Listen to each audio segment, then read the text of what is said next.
So yesterday I thought about we have to identify, we have to know the characteristic of that mindfulness. When it's there, you must know that its characteristic is different facets.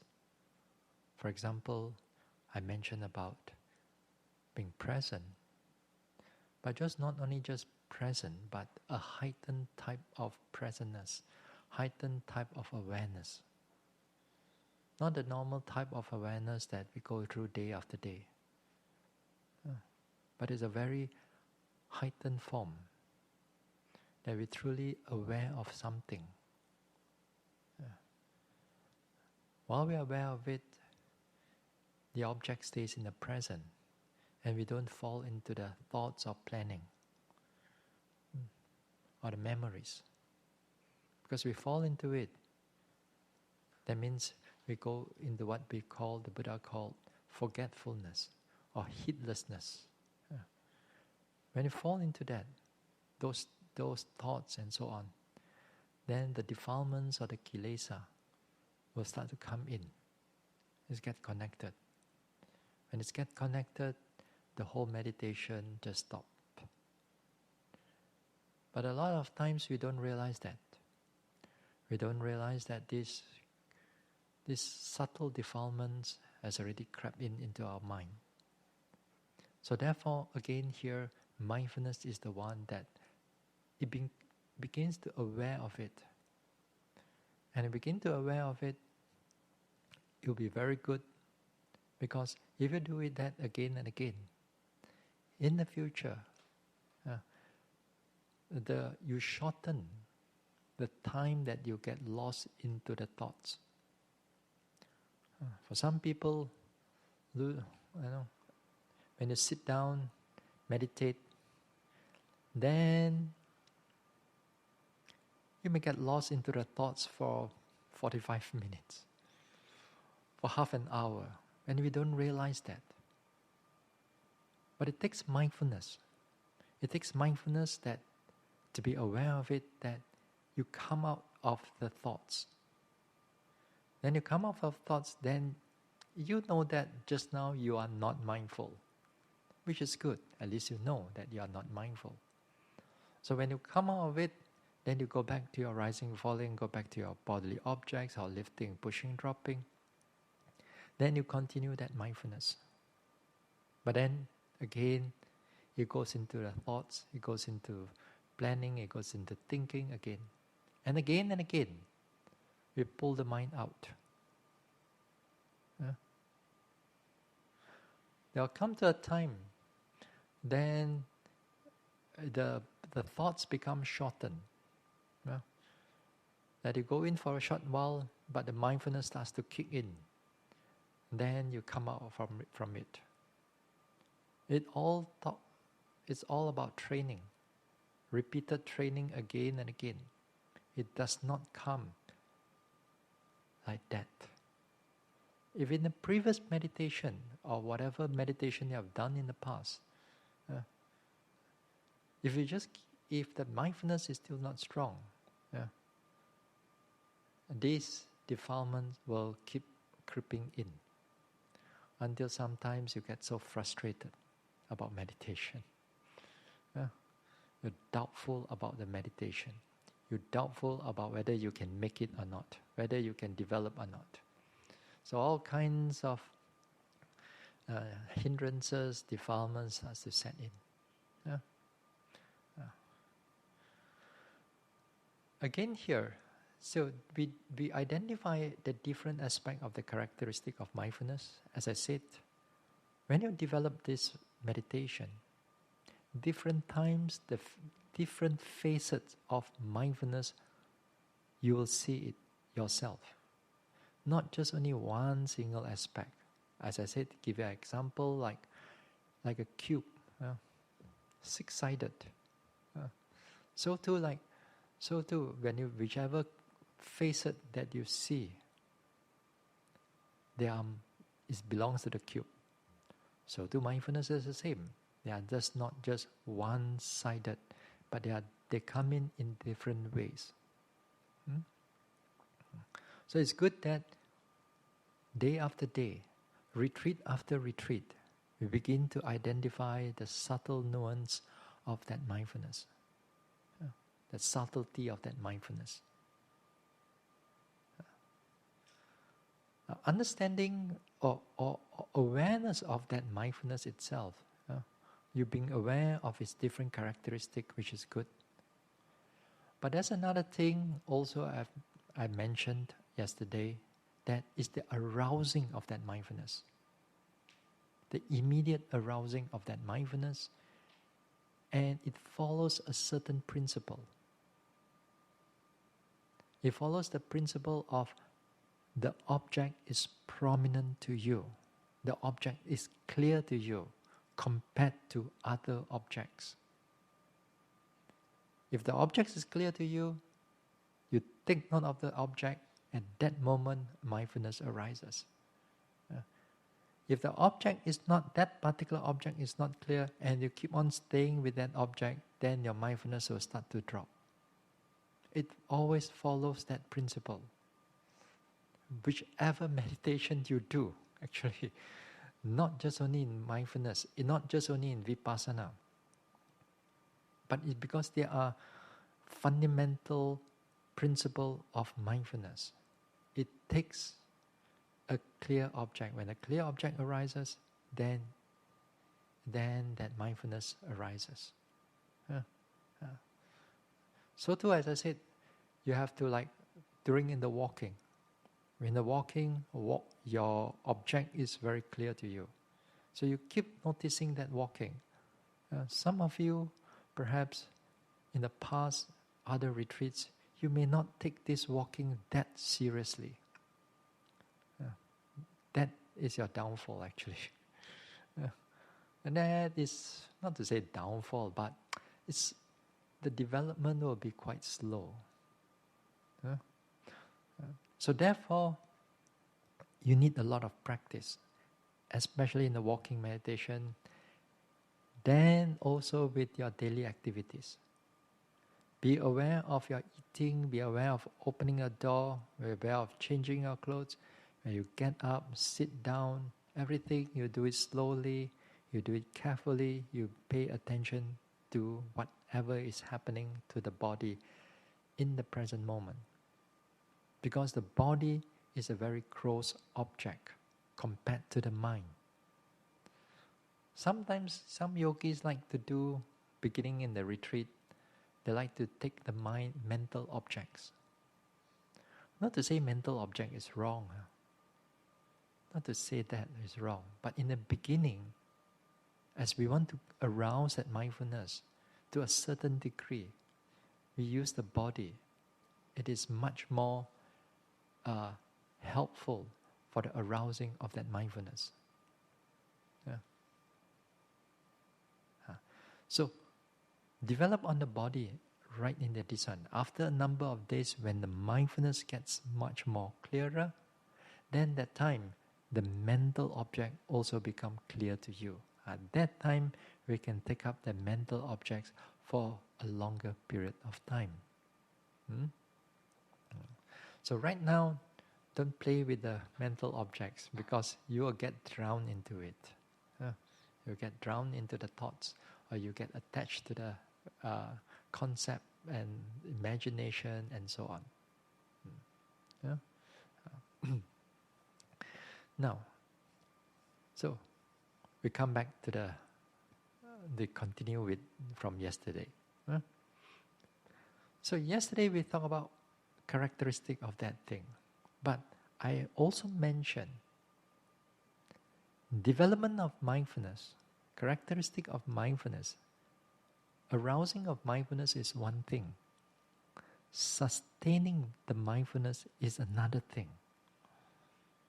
Sustaining it, it's where the progress comes in. But if you do not know the characteristic, how are you going to sustain? Right? So you need to know what is mindfulness first. Then when you know what is mindfulness, then we learn how to sustain that mindfulness. To prolong that mindfulness. But then when it's prolonged, I say at least for a longer period of time, that we can able to penetrate into the true nature of things as they are. But then after that, the mind also go haywire, go thinking. Then after that, you come.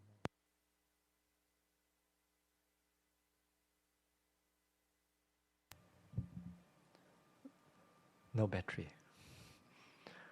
Ingju. Thank you. Please. The battery become.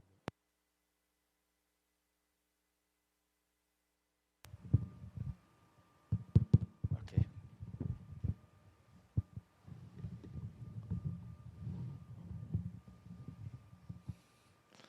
So it take about 2 days to finish that battery. I remember. Okay. So as I said, sustaining that mindfulness is another skill altogether. Yeah? And this is where, when you're able to sustain that mindfulness, then the mindfulness become concentrated. The mindfulness also become penetrative. Penetrative to what? Concentrated to what? Concentrated onto your object of your meditation. Yeah? Therefore, you can able to understand the true nature of the object as they are. But in the beginning, it's kind of vague. Sometimes we read, seeing things as they are, seeing things as they are, seeing the phenomena as they are. Yeah, you read one thing, yes, you try to do it and see. The moment the mind stays with it, the mind starts want to wander off. And once to stay with it, starts to wander off. Why? Because the mind cannot sustain on the object. So sustaining here, when the mindfulness can able to sustain on the object, then it begins to reveal what is the true nature of the object. Now, in short, the true nature of the object, what you're going to see is basically impermanence, dukkha, and anatta.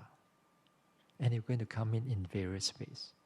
That one, let us not touch on that yet, because that is also another big topic. But what is important is that to bring the mind to learn how to sustain it. Because once you're able to sustain it, it will unfold itself to you without you thinking about it. It will do its job. Without thinking about whether this is impermanent, or this is anatta, or this is dukkha, or this is whatever. You don't have to. The mindfulness and all other mental factors will start to unfold the quality, but on its own. All you need to do is to make sure you bring the mind there, right to the front. Now, for us to able to do this thing, then there's a number of technique in the meditation that we can actually enhance that mindfulness. The Buddha used the word sampajanya. Sati sampajanya. What is sati? Mindfulness. Sampajanya is clear comprehension. Yeah. Clearly comprehending your object. In other words, what is clear comprehension in a nutshell? It is the penetrative state of the mind. The penetrative state of the mind. Yeah? Penetrative in the sense that together with the mindfulness and this wisdom factor or clear comprehension, when they are combined together, this is where you prolong your mindfulness. At the same time, the mind begins to investigate what is going on. The word that we use, investigate now, make sure that it is not the thinking type of investigation. It's fully, truly paying attention to the object as they are. Not conceptualizing, not thinking about it, not commenting upon the object. That is a lot of times we do that. And you begin to comment on those things. This is where your vipassana is not going to go anywhere. You think your vipassana goes somewhere, but it doesn't go anywhere. It's truly the development of that mindfulness, development of this vipassana comes about without that thoughts. It's just only mental penetration on the object. So, how are we going to arouse that wisdom factor? How are we going to arouse that penetrative state of mind? So when, as I said, the penetrative state of mind, when it comes in, the mindfulness also prolong. They comes together.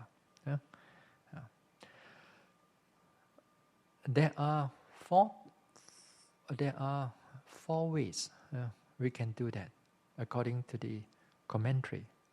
And if you can able to achieve this, learn how to do this, basically like 80% of your vipassana is covered. It's quite a lot, 80%. Whereas 20% or 30%, there are few other things that certain development of the skills needs to be done. But the first 70% falls upon how you do how you note your object. Now, firstly, when we do this meditation, is that we must learn how to note the intentions. How to note the intentions. Now you are introduced to noting the intentions in the walking meditation. As I said, before you start walking meditation, you note intention, intention, intention. Then you start walking. And it's good for you to do that. Because that, it helps you. Actually, if you try now, tomorrow, if you keep on noticing, if you begin to notice this intention, the follow-through of that mindfulness will start happening in the lifting, dropping, or lifting, pushing, dropping. It will automatically follow through. The mindfulness will follow through into the movement from a standing position to walking to the walking position. So therefore, when we notice this intention, as much as you can, in the sense that when you want to change your 4 postures, your 4 postures, what are the 4 postures? Not the lotus thing lah. Not the lotus. Yes, sitting one thing. Walking is the second thing. No, standing is the first one. Walking the second one. Third one is the sitting. The fourth one, lying down. Not sleeping, lying down. Just make sure that you get it right now. Not sleeping. Lying down with full alertness. So here is when you change from one posture to another posture. See, for example, like we introduced to you, from a standing posture you start walking. This is when you change a posture. What do? You notice the intention, intention, intention, intention. Then you start walking. So too sometimes if you can catch that you're going to go into the end of your walk, then you know, sometimes it comes in as like a thought.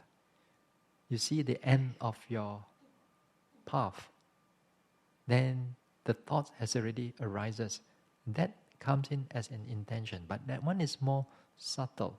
But some yogis can also able to catch it, but a lot of yogis may not able to catch it. So don't worry about that. Yeah? Another thing, like for example, you sit down, you finish your sitting, you want to get up, you want to stand up. It's a change of posture. So what you should do? Notice the intention.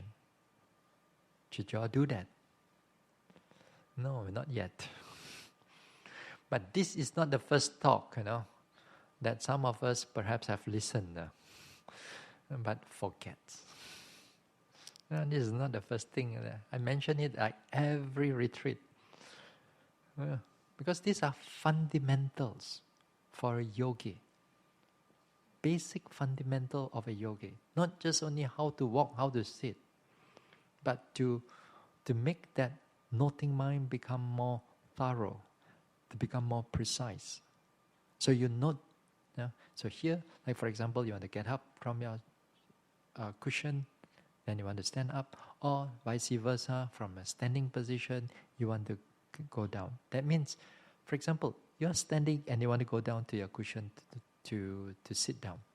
What you should do, then you note intention to sit, intention to sit, intention to sit. Then you see that again here, the mind will follow through, and slowly, slowly as the body goes down. If not, you just plop, go down. And then you're not mindful somewhere there, You walk mindfully, but then you come to your seat, the mindfulness break, then you want to restart again. So there's no much of a kind of like continuation there. So here, you walk, and then you come to your sitting position, you note their intention, then you change it. So in between here, you pay attention to it, then you slowly go down, and adjust your leg mindfully, then everything you start off. Then you see that the whole continuity of that mindfulness become much more stronger. So it will begin to show to you, if you make the effort, whether you are in the, maybe like you are in the dining hall also. Get up slowly, sit down slowly, pay attention to what is going on. Now, even in your kuti, in your rooms, that you want to lie down, or from lying down position you want to get up, then pay attention to it slowly. Now, if we don't change our habit, because in your room nobody sees you, here at least everybody is looking. Or, see, here is not to say that everybody is looking at everybody, but the thing is that when you see others, you kind of like remind yourself to do it.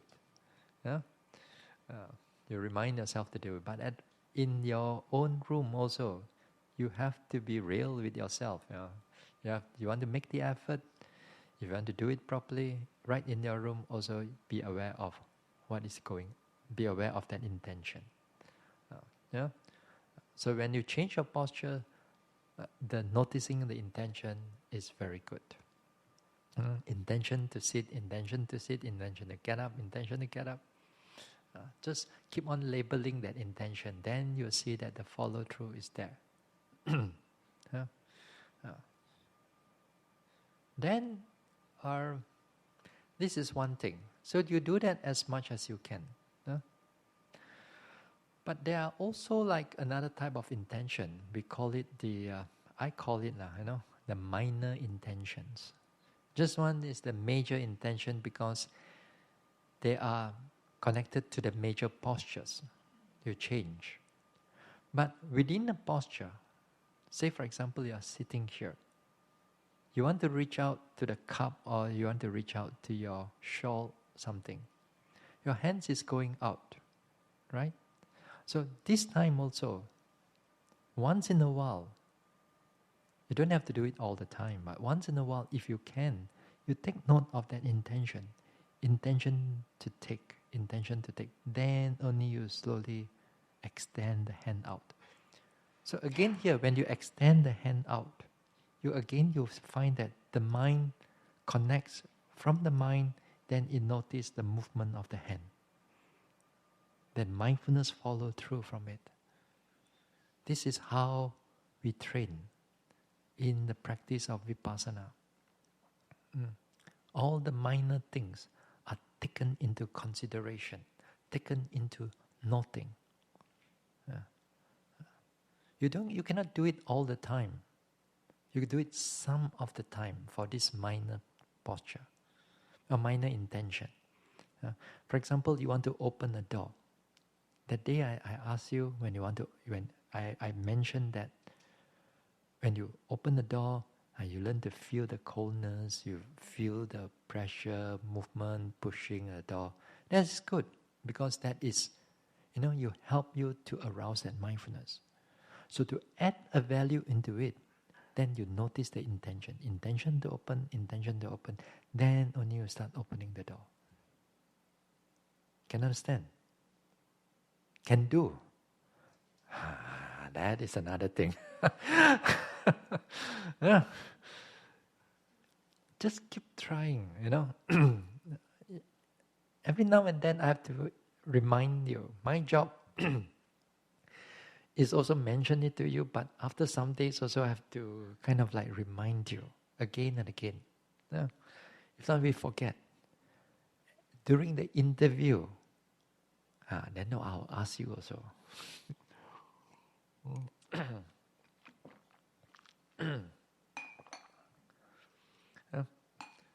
So try to do that. You once in a while you try to be a bit more slower in doing your things. As I said, you don't have to do it all the time. You do it some of the time that it's appropriate. You don't try not to do it during you're taking a food, because the line at the back of you is long, and then slowly you take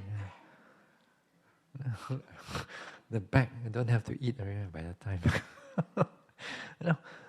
That time we do it more. Be mindful, but not too slow. Because there's only one line only. The buffet line. So for those who are at the back, you may need to wait for a bit longer. So anyway, when you are in a place where you do not disturb anybody, or nobody is waiting for you, like you're taking a tumbler, or you try to drink water, nobody is waiting for you, and then you do it slowly. For example, you sit down, and you want to eat. So after you sit down, as you are eating, do it mindfully. Carefully. Once in a while, notice the intention of putting up the hand. As I said, the moment you notice the intention, the mindfulness will follow through on the movement of the hand. You will automatically follow through. Small things, don't take it for granted in Vipassana. So, this is something that you have to do it, repeat it again and again in every retreat. And it's good that when you do this, very quickly the mindfulness starts coming in. Very quickly, actually, within a few days, the mindfulness starts to establish itself. So now in the beginning, it's like you have to make that effort to do it. You have to keep on making that effort to do it. But when you are better at it, when things are getting progressive in the Vipassana meditation, then there will be times it will come in automatically for you. Even you don't note it. It kind of like pops up from the heart or from the mind. Then only your hands will start to move. Or your legs will start to move. Without that intention arises, then the leg will not move at all. Seems strange, isn't it? But it's not. Because right now, the Vipassana is going a little bit more deeper. And you begin to look into how the mind and the body are conditioning each other. Yeah? We learn about conditionality and so on in our sometimes in the suttas and sometimes in the teachings of the Buddha. Things are conditioned here, conditioned there. But right now, it is you experience it yourself. Huh? You experience it yourself. So you begin to notice that intention. So you take notice of that intention again and again until when it develops into a much better, deeper experiences, you see this nature of this intention, it comes in on its own. It arises, then your movement takes place. If the intention does not come in, the movement does not take place. That also is an aspect of anatta, non-self. And you see the non-self on your own. But, of course, during the vipassana part, it will not going to tell you something non-self. The word non-self is going to come up, Nothing. It's just an experience. Yeah, it's just an experience. And it's good for us to see that. It's very good for us to see that, because when you see those things, you're able to notice these things happening in the various ways. Then you begin to see how deep this vipassana can go. Slowly, you'll be very helpful. Now, so take notice of that intention as much as you can. Now the second thing, this is the first one of the four. The second one is to notice also the suitability of your actions. Whether the actions is suitable for that period of time, for that moment, whether it's suitable or not suitable. And that also is important. Now take for example, you do a walking meditation, right step, left step, lifting, pushing, dropping. Then suddenly you feel like you want to go back to sleep. Should you do it or not?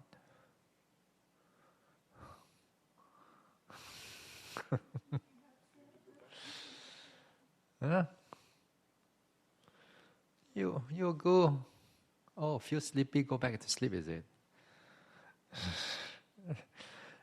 Yogis will always feel sleepy. Yogis will always feel sleepy. Suitability of an action. Whether you're going to take the next step, or you're going to override it. Because because that suitability of that action is also connected with your intention earlier on. Yeah? Now, again, you see, sometimes, a lot of times when you go into a retreat, some of you when you go into a retreat, when you do like other activities that walking, sitting, and a lot of times you don't do the walking, we just do the sitting. And in between the sitting, we do all kinds of things. We go and chit-chat with somebody else, we go and read up, we go and check our phone, we go and walk around, then we feel good, and then we come back and do our sitting when the time is up. Yeah? With that, if you do that, you're not going to go far. Because a lot of your action is not suitable for vipassana meditation. It's not suitable. Yeah? Yeah. Even like, for example, when we are doing walking meditation thoroughly, before I go further, Sometimes my English are more British English because of our Malaysia. We are conquered by the British. Yeah. Sometimes I say if I cannot, so I say I can't do that. Here I can do that. I'm not used to it. So if you happen to see me, if I can't do that, or usually I would say I cannot do that. Or sometimes like the words I use like thorough. Thorough is more British, but here thorough. Yeah, right? So sometimes there's a bit of difference in the pronunciation. Yeah. But as long as you can understand me, it does not matter which pronunciation I take. Yeah. All right. So you see, sometimes when we do walking meditation, when we do walking meditation, your mind has to take the walking meditation as a meditation, not as your relaxed time. Not as you go anywhere. Not as you do anything you like.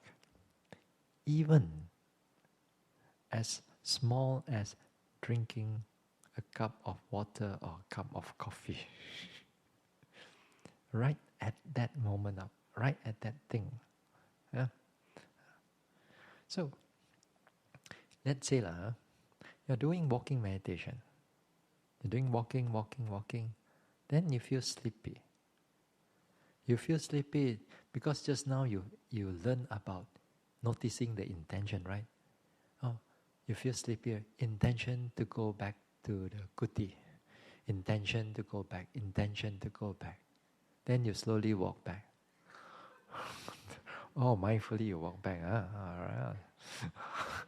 So you mindfully. Then this is not right. This is not right anymore. Because why? Because in the behind there, that intention has connected with laziness already. A defilement of the mind has crept in, but you do not see it. Yeah. Or sometimes you do walking. You feel like maybe I should make a cup of coffee.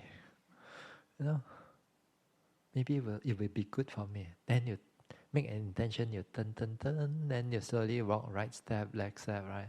You go and make a coffee. No. Now, even like you want to go to the toilet, that also. Now, if you cannot bear up, of course, by all means you go. But if you can bear up with it, if you can hold it right until you finish the hour, then only we finish the whole thing. In the beginning, a lot of us, when we do the walking meditation, we don't really take it seriously. We just walk. Then we feel that we want to do something. Our desire has pulled us, and then we just go there and do something, which is not walking meditation. Then this is not good. So what you should do is this. When you do walking meditation, right step, left step, right step, left step, then the desire, let's say, to make a coffee arises. You know that the mind has that desire that's coming up. But then, this time, you overwrite it. You overwrite it from that desire, then you continue the walking meditation. You keep on continuing the walking meditation. If let's say you're a little bit thirsty, but you feel that you can hold it, then again, stay with your walking meditation. Stay with it. Don't just, you feel like what you want to do, you already do. Already you do it. Take note of that action. Small. They are very small. They are at home. We don't even blink an eye on those things. We don't give we don't even thought of those things. We want something, we're ready to do something. But here, no. Here is you check your mind whether that action is suitable or not. But sometimes it may be suitable.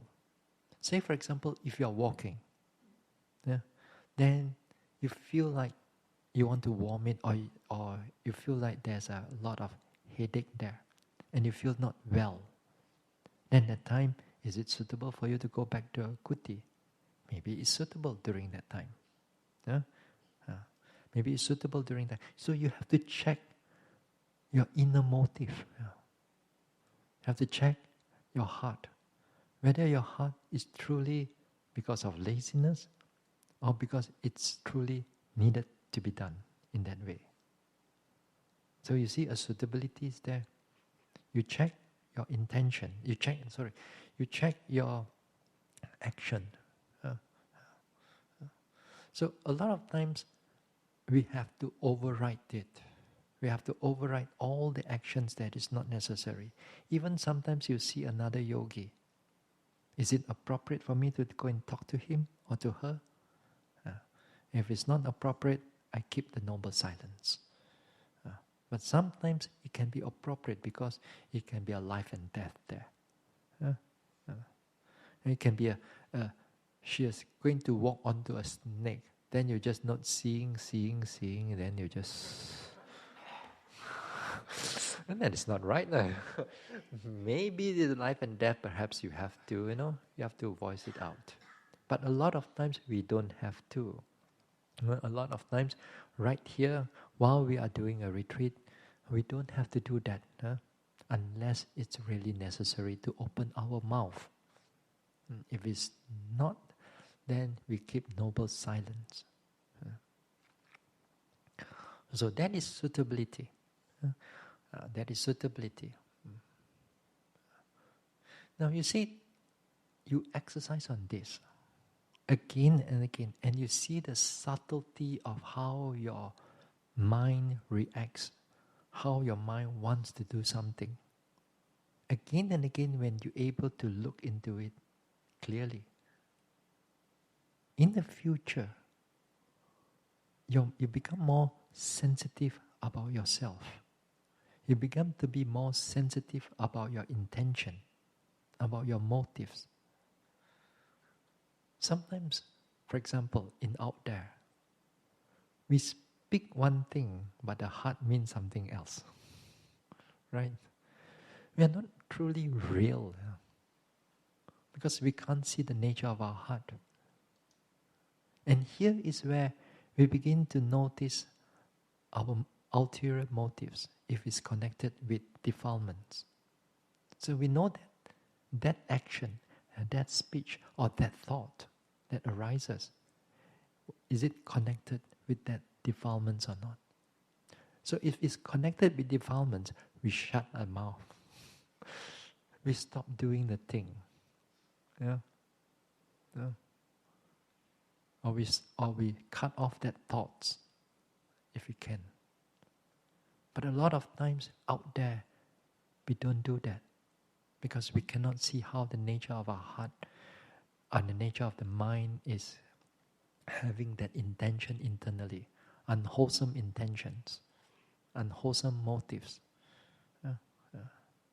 So we pay attention to those things. Next time, in the future, as you can able to notice what is going on, you feel that your mind and your person is much more, straight. You're real to yourself and you're real to others. Nowadays, many people are not like that. Because we have all these little defilements going inside us and we can't see that. We are not trained to look into it.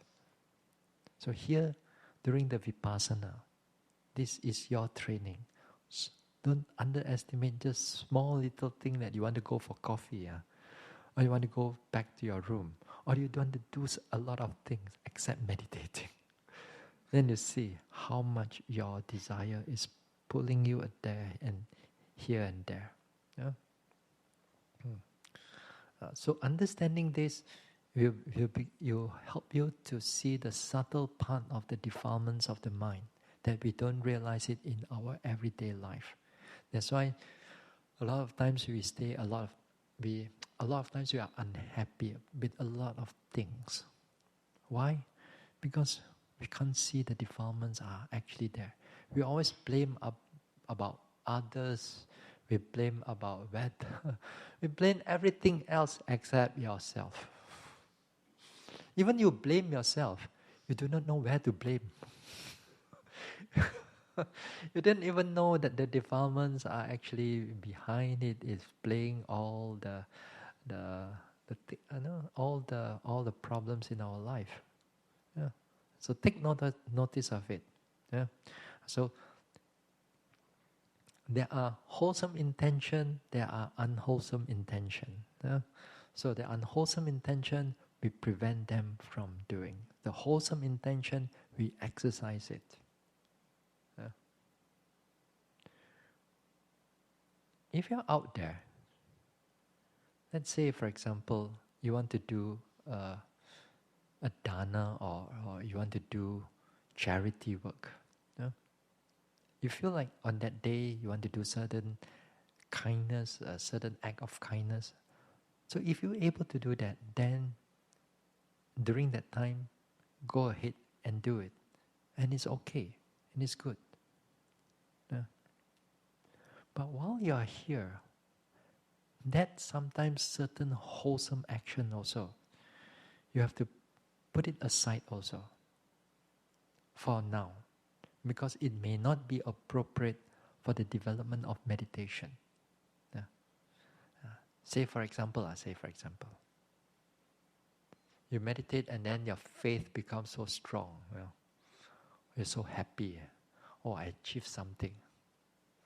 Then after that, you want to bring some flowers, and then you want to go round the pagoda 3 times, round and round, and then you want to offer the flower to the Buddha. Yeah. Even that also, it is not appropriate during your retreat time. Yeah. Even the thought arises to do that, let's say, you have to override that thought. Although it's wholesome, but actually we don't see that the purity of mind is even more wholesome. But we find that that thing is wholesome, which is good, because it's a kind of faith. But we don't see that the purity of the mind is even much more better. So all these things also have to put aside. Yeah. For example, sometimes people like to do chanting. They like to do chanting. It's a wholesome act. Not to say it's a bad act. Yeah? So, but then they chant at an inappropriate time. Some people like to chant until like 1 hour, 2 hours. And they chant so much until the mind becomes restless. And they finish the chanting, they go into the sitting. Do you think the chanting stopped there? Then the chanting will start follow, going. And then it becomes a disturbance to the meditation. Some people once in a while, they like to come in front of the Buddha, they start chanting quite loud. But everybody else is sitting, And that also is not appropriate. Although it's a wholesome act, but it is not appropriate. So again here, you have to check your actions. You have to check your action, you have to check your motives, you have to check all these things. Yeah. Sometimes, once in a while, I do see these devotees. They can do chanting so loudly and all that thing. But inside their heart, they want to let others know that they are good in chanting. Ulterior motive. Yeah. Wholesome, but ulterior motive. Ulterior motive means behind it there's always some kind of craving, some kind of conceit is there. Yeah? But they don't see it. Yeah? Even with the wholesomeness. Yeah? Yeah? Something like that. Yeah? So when you are more sharp, more penetrative in your mindfulness, you begin to see even that state of mind, that wholesome state of mind that can be tainted by our craving or desire or conceit, mana, yeah? Or even we understand the unwholesome nature of the state of mind, then we learn how to prevent them or abandon them. So these are part of the thoroughness of the noting. You exercise upon it, not just in the walking, sitting, but in all these small little things.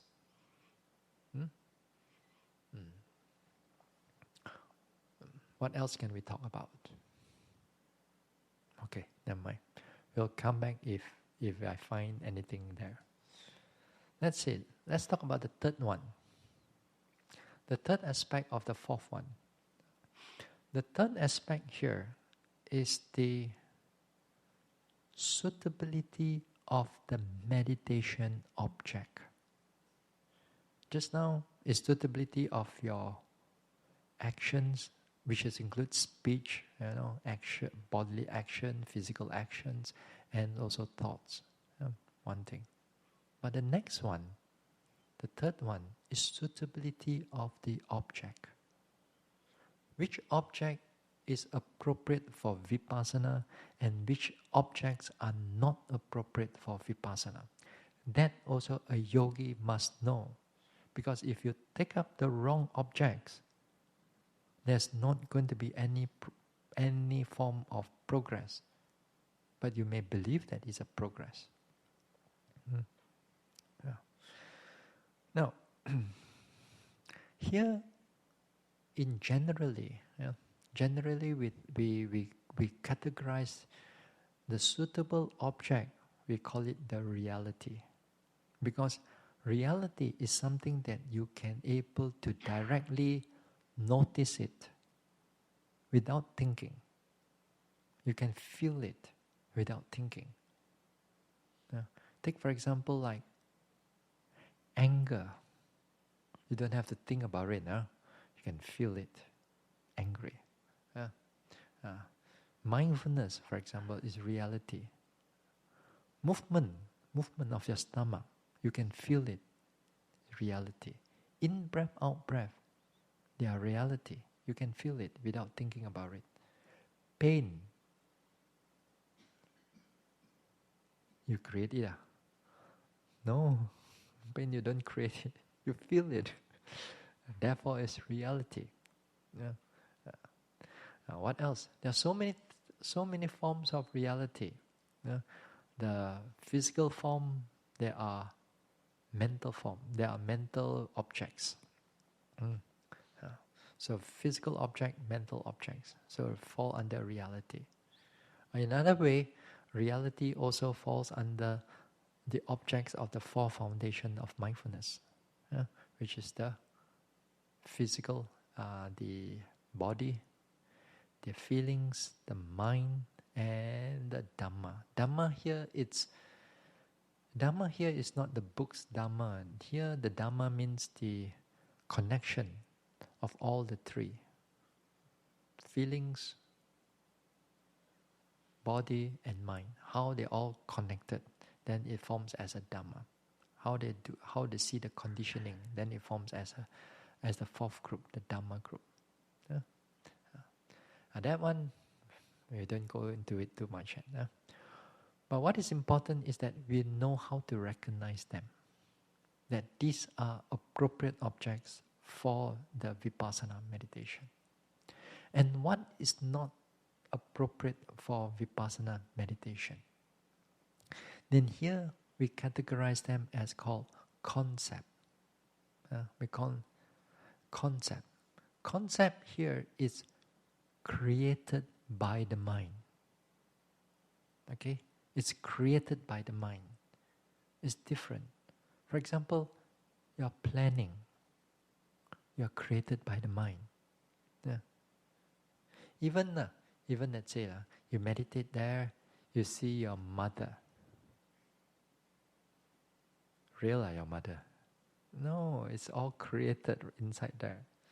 But when you touch your mother, that is real. The touch is real when she is there. But when she's not there, all the mind is created. When you meditate, it comes up, it's all creation. You go back into the memory. Again, the mind remembers. Created also. You recreate the whole scenario, the whole thing created.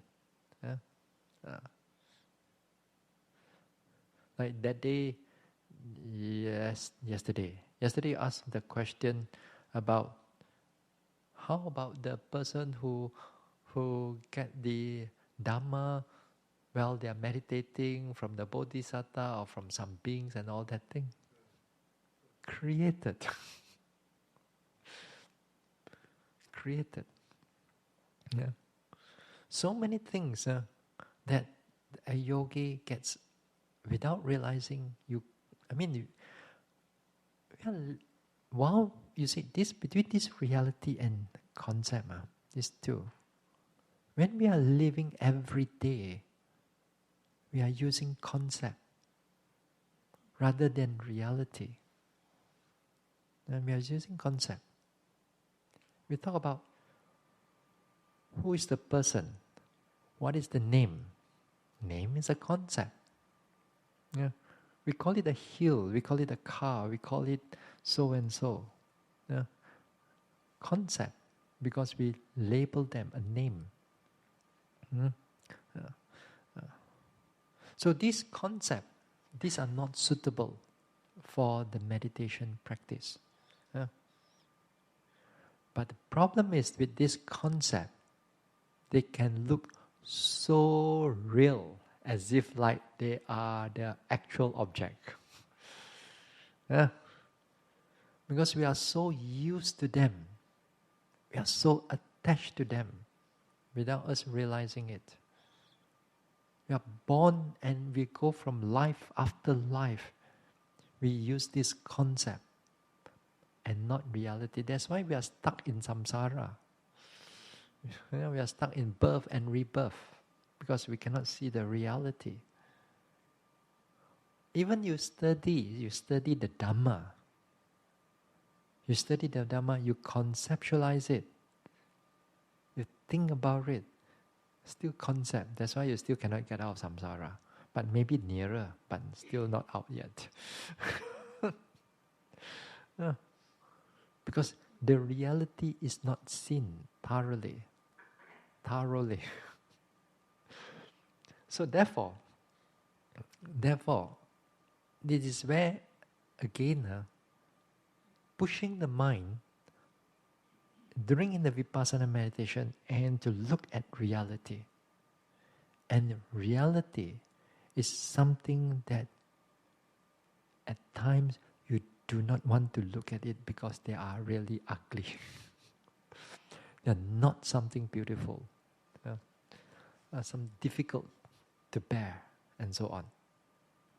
Therefore, it all depends on whether you have the faith, you have the confidence to pull through or not. Now, let us talk about the concept first.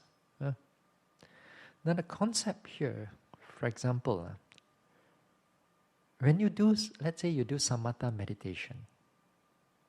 Some samatha meditation, it begins with a real object. Then later part, it goes into conceptual object. For example, you do the anapanasati. You're beginning with this in-breath, out-breath. You begin with in-breath, out-breath, in-breath, out-breath. But then later, as you get mindfulness gets better, let's say, then the mind starts to create what we call the nimitta. It creates the nimitta. And then later part, you taking the nimitta and you go into a deeper concentration. This is how we do in the meditation. Yeah? Uh, During the Vipassana also, the labeling that we do, it's concept.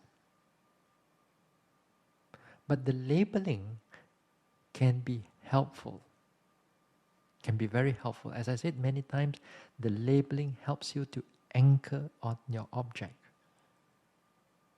But sometimes some yogis, they are very particular about their words, They are like wordsmith, They are so particular about their words. Then if they notice, let's say, the pain is, say, twisting.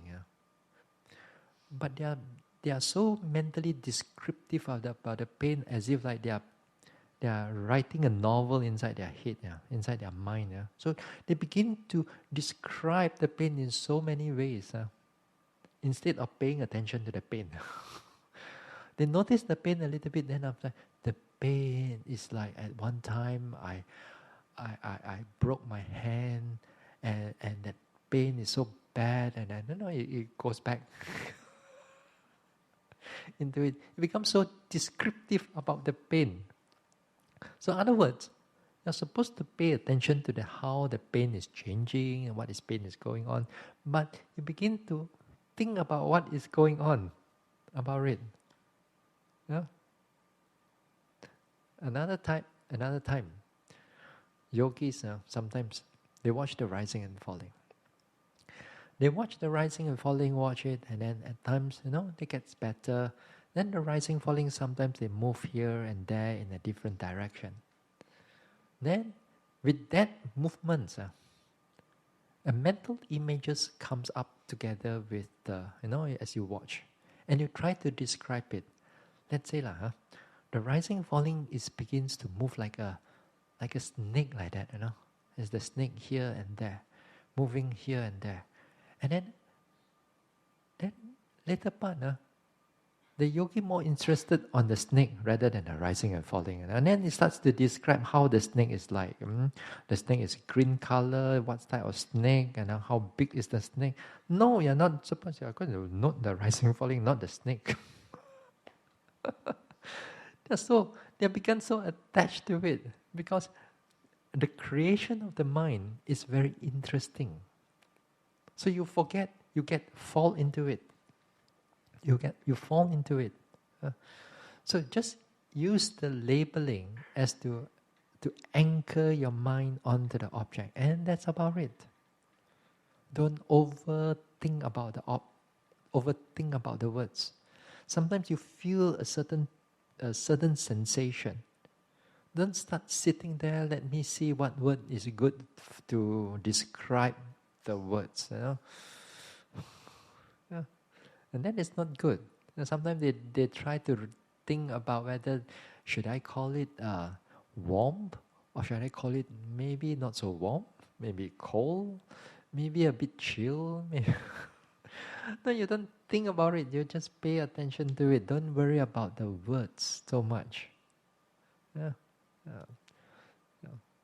Another time, also a lot of times, yogis, when they watch the rising, fall, or they watch any sensation, then what happens is that the mind commenting on what they are observing, a lot of mental commentary at the back there.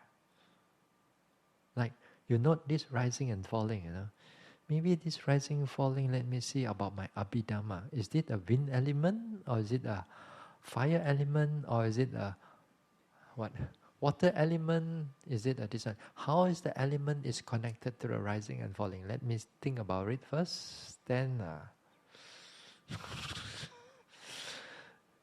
in that way, you're not going to go very far. A mind goes into a lot of wrong objects. Yeah, and your job is just to pay attention squarely to the this one. Or sometimes, for example, the concept is this: you sit down and you notice the pain very strong. Then after that, you start thinking, maybe my blood vessel is blocked. That's why it's so painful.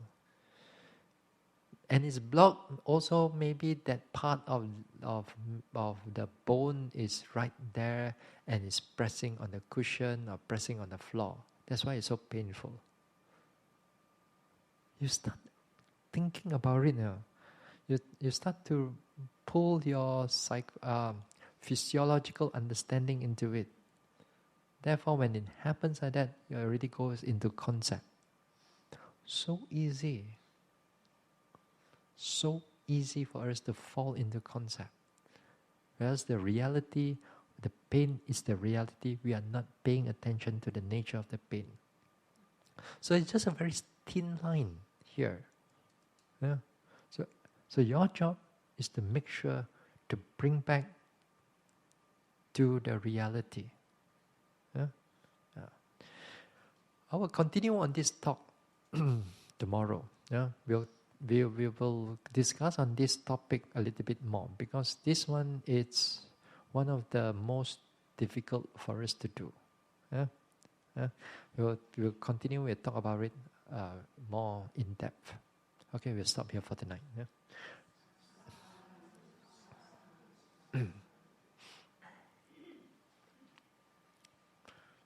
I will share merits. Huh?